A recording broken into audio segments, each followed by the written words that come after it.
أنفسنا ومن سيئات أعمالنا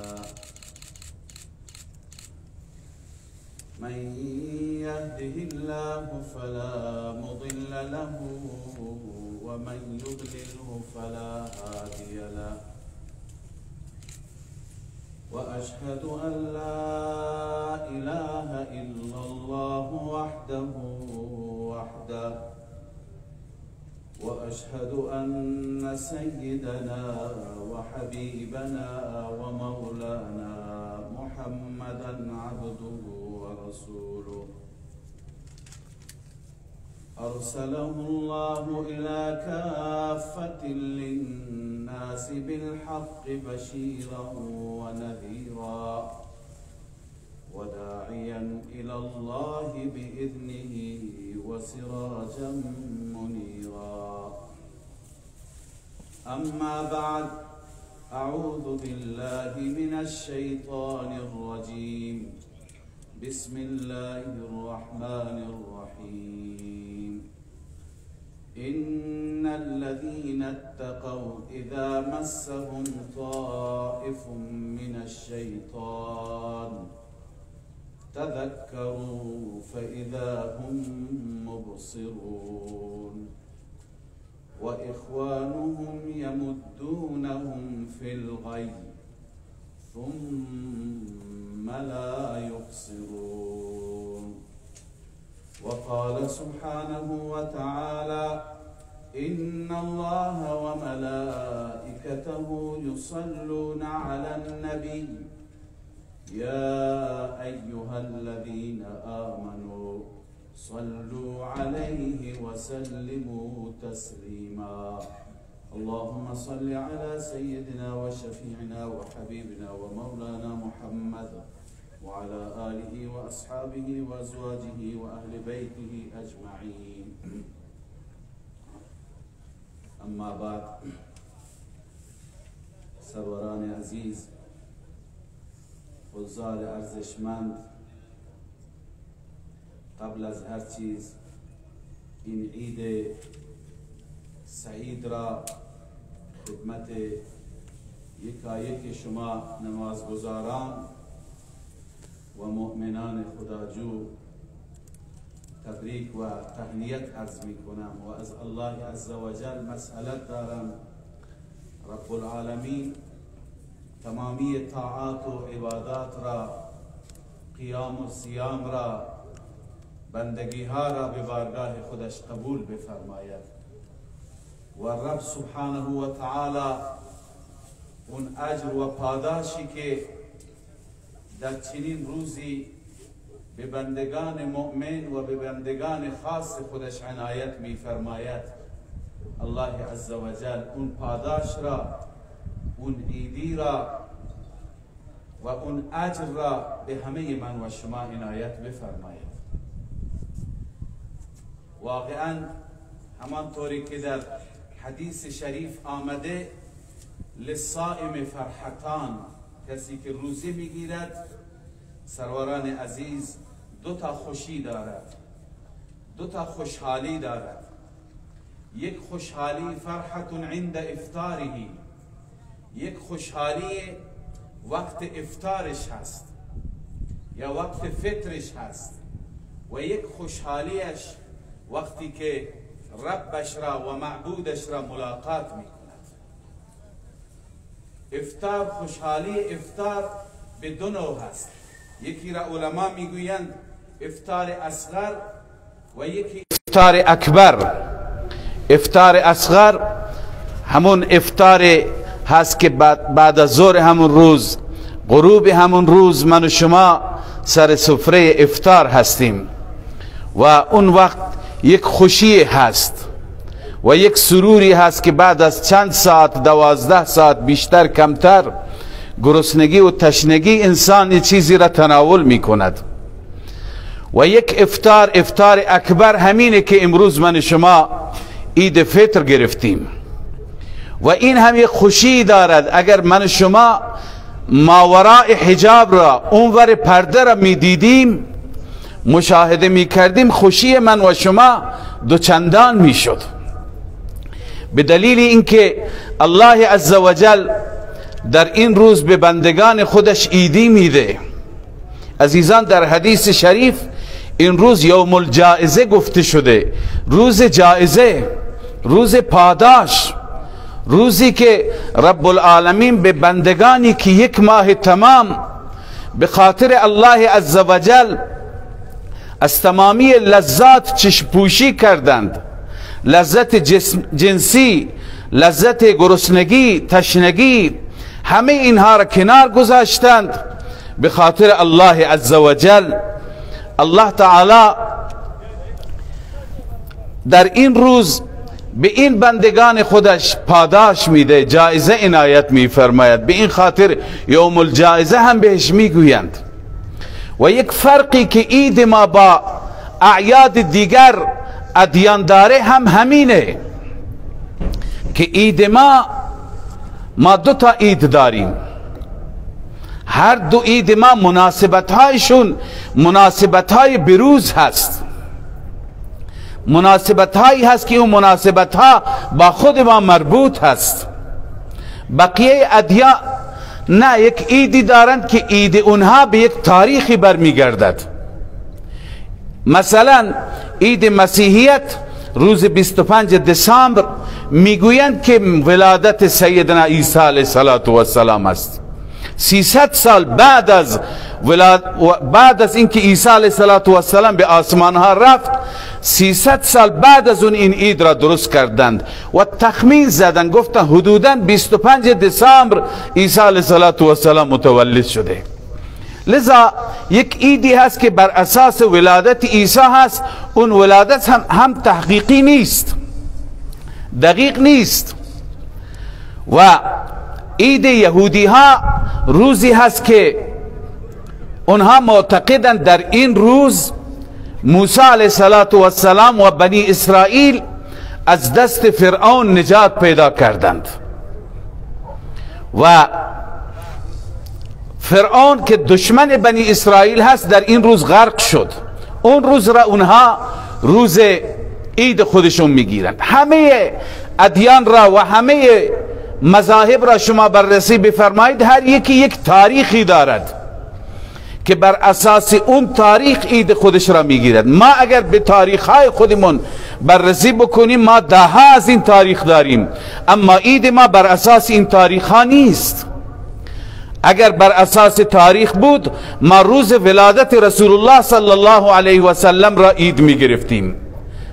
اگر بر اساس تاریخ بود، ما روز مبعث رسول الله را عید می گرفتیم.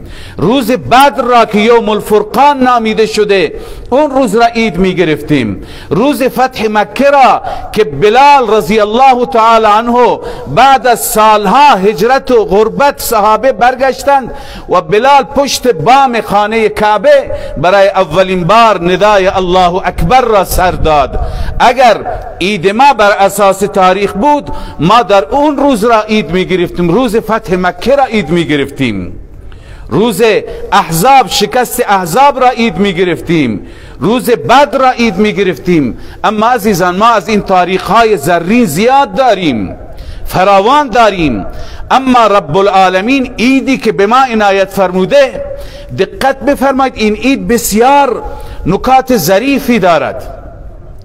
دو تا عیدی که ما داریم، دو عید ما بعد از بندگی، بعد از طاعت و بعد از عبادت است.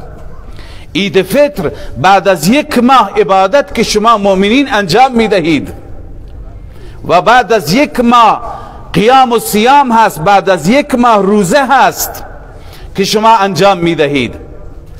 و عید قربان بعد از اینکه مؤمنین حج می کنند، یک طیف بزرگی و یک گروه بزرگی به نیابت از تمام مسلمانان فریضه حج را انجام می دهند. لذا عید ما بر اساس عبادت است، چون دین ما دین عبادت است. به همین خاطر فرق دیگری که عید ما با اعیاد اونها دارد، اعیاد اونها خود درآوردی هست، عید ما از جانب الله عزوجل هست. در اعیاد اونها همش رقص و پایکوبی هست، در اعیاد اونها همش منکرات هست، در اعیاد اونها همش فساد هست، در اعیاد اونها همش خدا فراموشی هست. اما عید ما عزیزان سجده هست، طاعت و عبادت هست، دعا و نیایش هست، خواستن از رب العالمین هست. عید ما بر اساس طاعت و بندگی هست. به همین خاطر مناسب نیست برای هیچ مسلمانی که بعد از اینکه الله عزوجل بعد از یک ماه طاعت و بندگی بهش عیدی میده، در روز عید و بعد از عید منکر انجام بده، بعد از عید گناه بکنه، در روز عید مرتکب معصیت بشه. مبادا مسلمانان در اعیاد خودشون منکرات داشته باشن که الله عزوجل سخت ناراضی میشه. ولی بسیار جای تأسف است که بعد از عید، بعد از ماه مبارک رمضان معاصی شروع میشه، بی‌حجابی ها فراوان میشه و جلسات معصیت که من ذکرشون نمی کنم، جلسات معصیت بعد از عید زیاد میشه. عزیزان ما این عید را گرفتیم به خاطر اینکه یک ما توفیق بندگی داشتیم و اون توفیق بندگی اگر حقش درست ادا شده، اون در وجود ما یک تقوایی و خداترسی ایجاد کرده. چگونه تقوا ایجاد شده؟ اولا الله عزوجل روزه را میفرماید کتب علیکم الصیام کما کتب علی الذین من قبلکم لعلکم تتقون. روزه بر شما فرض شده به خاطر اینکه تقوا در وجود شما بیاد، به خاطر اینکه خدا ترسی در وجود شما بیاد. چگونه با روزه تقوا ایجاد میشه؟ ما به خاطر الله عزوجل همونطوری که ابتداً عرض کردم بسیاری از لذات را و بسیاری از تمایلات نفسی خودمون را کنار میگذاریم. نیاز جنسی هست، خانه حلال هم هست، هیچ که به طرفش نگاه نمیکنه چون الله عزوجل ممنوع کرده. نیاز گرسنگی هست، همه نوع غذا تو خونه هست، اما هیچ کس نزدیکش نمیره چون الله ممنوع قرار داده.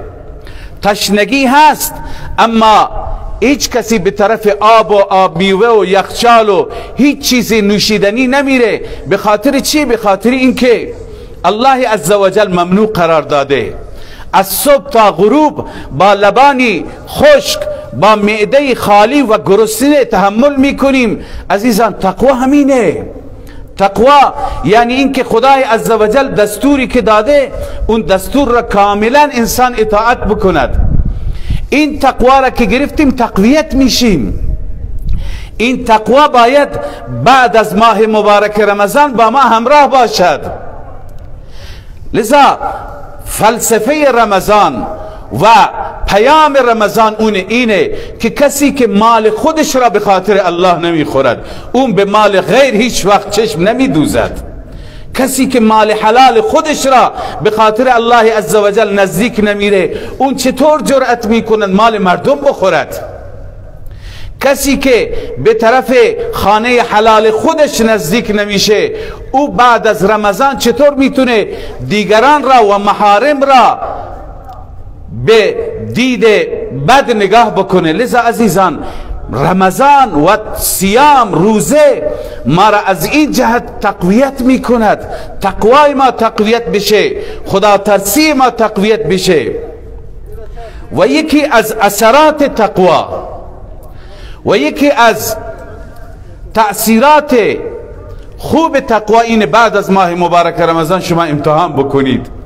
اگر این وضعیت، من یک آیه خواندم، همین یک آیه را ترجمه میکنم، زیاد صحبت هم نمی کنم، وقت هم نیست، اما با این یک آیه ما بیایم تقوای خودمون را محک بزنیم، تقوای خودمون را در معرض آزمایش و امتحان قرار بدهیم. اگر به این حد رسیده که مبارکه، رمضان تأثیر خودش را بر ما داشته. اما اگر تقوای ما ضعیفتر از این عزیزان من، نیاز به تجدید نظر است. الله عزوجل می فرماید ان الذين اتقوا اذا مسهم طائف من الشیطان تذکروا فاذا هم مبصرون. کسانی که در وجودشون تقوا بیاد، کسانی که خدا ترس باشند، کسانی که متقی باشند، کسانی که تعبیر البته بنده هست، کسانی که رمضان را اونها را اصلاح بکند و تقوا را در وجود اونها تقویت بکند، کسانی که متقی کامل باشند. اذا مسهم طائف من الشیطان، هرگاه از سوی شیطان وسوسه به سوی اونها بیاید، هرگاه از سوی شیطان حمله به سوی اونها بیاید، هرگاه شیطان اونها را به سوی گناه وادار بکند، تذکروا، فوراً رب را یاد میکنند، فوراً باز میآیند، عقب نشینی میکنند، به طرف گناه و معصیت نمی روند. عزیزان، اگر بعد از ماه مبارک رمضان این گونه هست که مبارکه، ما باید تقوایمون به اندازه‌ای باشه که متاسفانه نیست. باید حتما ما فکر بکنیم برای تقویت تقوایمون کوشش بکنیم. دلیلش چیه که در ماه مبارک رمضان مساجد یک رونق و شکوه خاصی دارد.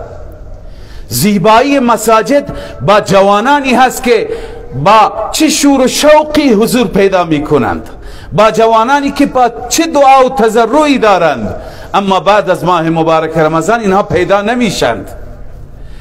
ماه مبارک رمضان وقتی که می آید صدقات اینقدر زیاد میشه که همه فقیر فقرا وضعیتشون خوب میشه، همه لباسهاشون نو میشه، کفشهاشون نو میشه، خوراکشون بهتر میشه. اما بعد از ماه مبارک رمضان عزیزان دوباره چرا همون وضع گذشته برمیگرده.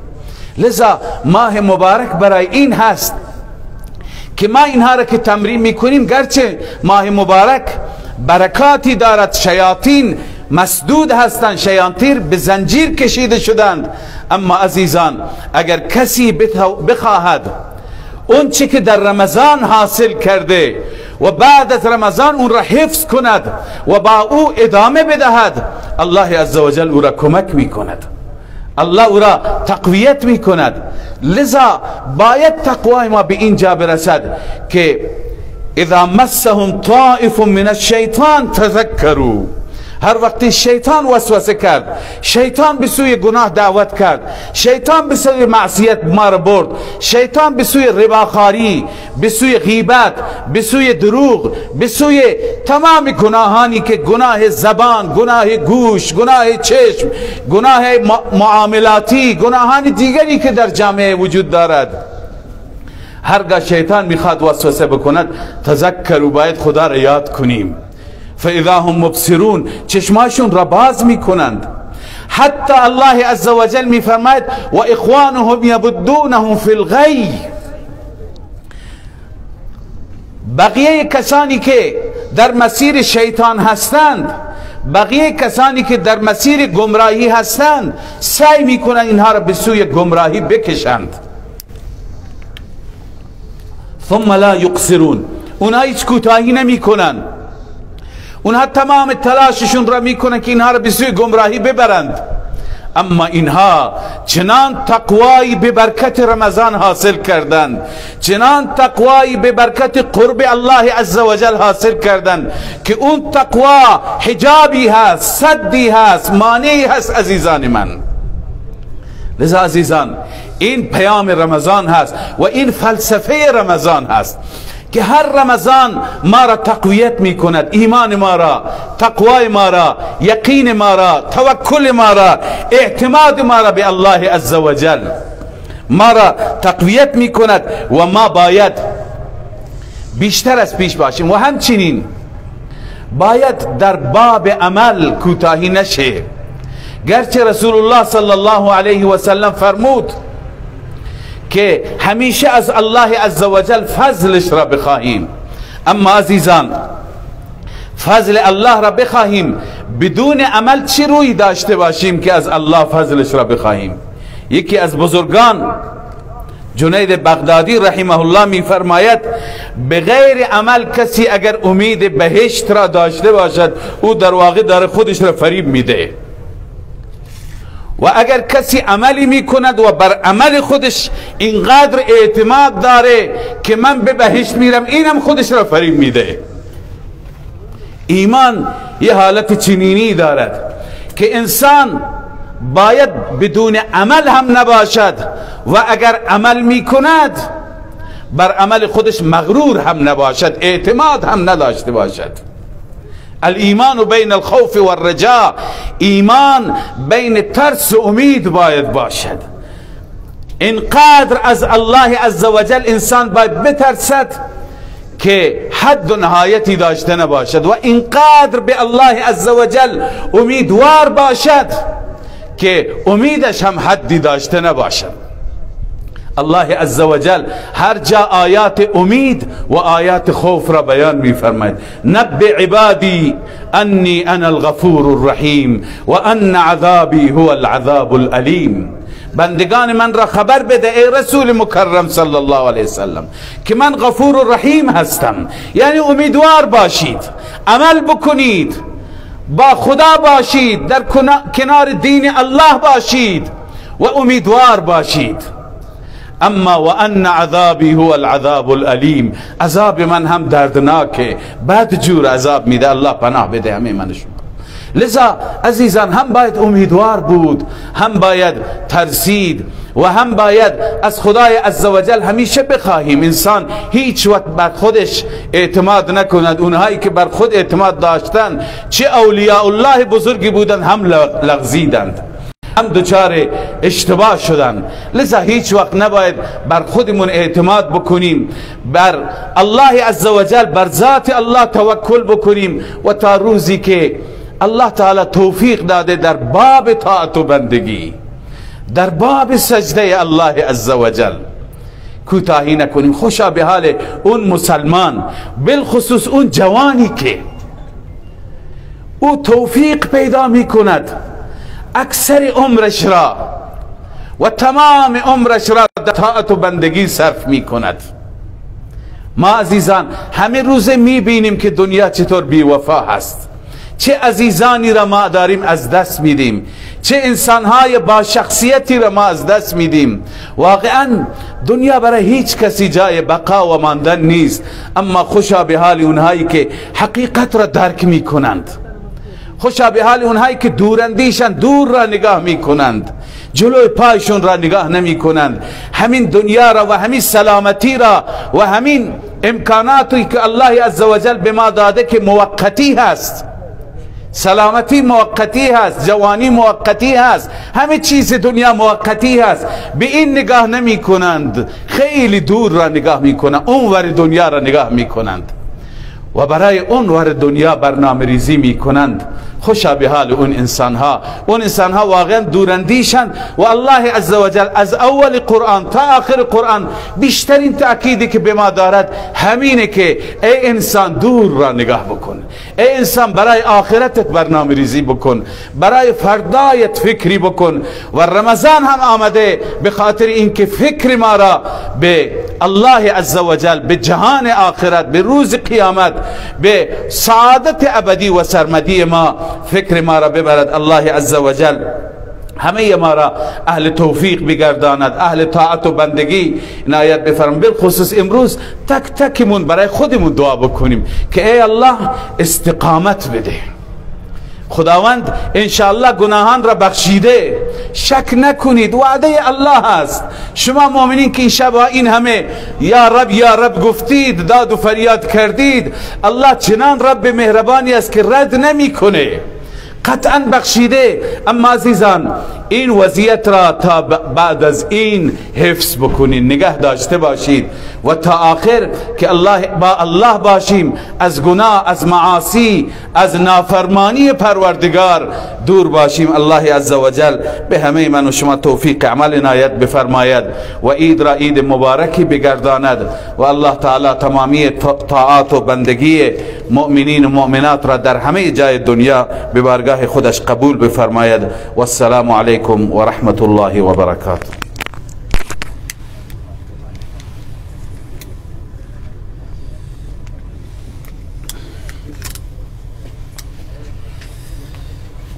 تکبیر.